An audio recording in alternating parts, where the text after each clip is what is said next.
ഇന്ന് എല്ലാവർക്കും നമസ്കാരം. ഞാനിന്ന് കൃഷിക്കാർക്ക് പ്രയോജനപ്പെടുത്താവുന്ന രണ്ട് സാങ്കേതിക വിദ്യയെ പറ്റിയാണ് പറയുന്നത്. വിവര സാങ്കേതിക വിദ്യകളാണ്. ഒന്ന് ഒരു ഡിജിറ്റൽ പ്ലാറ്റ്ഫോമാണ്. കേരള ഗവൺമെൻറ് കൃഷി വകുപ്പിൻ്റെ കീഴിൽ തുടങ്ങിയിട്ടുള്ള കതിർ എന്ന് പറയുന്ന ആപ്പ്. അതൊരു വെബ് പോർട്ടലായിട്ട് ഉപയോഗിക്കാവുന്നതാണ്. കതിർ എന്ന് വെച്ചാൽ Kerala agriculture technology hub and information repository എന്നാണ് ഇതിൻ്റെ ഫുൾ ഫോം വരുന്നത്.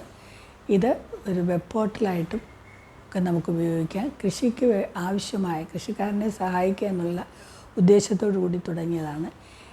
കൃഷിഭൂമിയുടെ വിവരങ്ങൾ, അല്ലെങ്കിൽ മണ്ണിൻ്റെ സ്വഭാവം, പ്ലാൻ ഡോക്ടർ സംവിധാനം, ഇങ്ങനെ തുടങ്ങിയ പല സംവിധാനങ്ങളും ഇതിൽ അടങ്ങിയിട്ടുണ്ട്.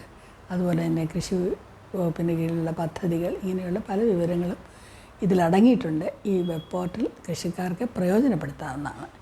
പിന്നെ മറ്റൊന്ന്, നേരത്തെ തന്നെ നമുക്ക് അറിയാം, മണ്ണ് എന്ന് പറയുന്നത്, മണ്ണിനെ കൂടുതൽ അറിയാനായിട്ടുള്ള ഒരു ആപ്പാണിത്. അത് മൊബൈലൊക്കെ ഉള്ളവർക്ക് നമുക്ക് പ്ലേ സ്റ്റോറിൽ നിന്നൊക്കെ ഡൗൺലോഡ് ചെയ്ത് ഉപയോഗിക്കാവുന്നതാണ്. ഇത് GPS-ൻ്റെ സഹായത്തോടു കൂടി തയ്യാറാക്കിയിട്ടുള്ള ഒരു വിവര സാങ്കേതിക വിദ്യയാണ്.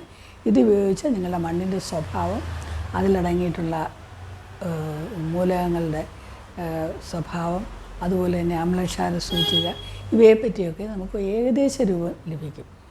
എന്നാൽ വളരെ കൃത്യമായ അറിവ് കിട്ടണമെങ്കിൽ നമ്മൾ മണ്ണ് പരിശോധന തന്നെ നടത്തേണ്ടതാണ്. തന്നെയുമല്ല, വെള്ളപ്പൊക്കം പോലെയുള്ള കാര്യങ്ങളൊക്കെ വന്നു കഴിയുമ്പോഴും, മഴയൊക്കെ കഴിയുമ്പോഴും മണ്ണിലെയൊക്കെ മൂലകങ്ങളുടെ സ്വഭാവമൊക്കെ മാറും.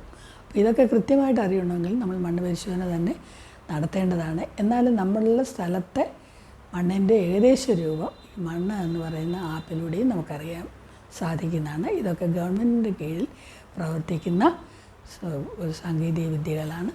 ഇതൊക്കെ കൃഷിക്കാർക്ക് പ്രയോജനപ്പെടുത്താവുന്നതാണ്.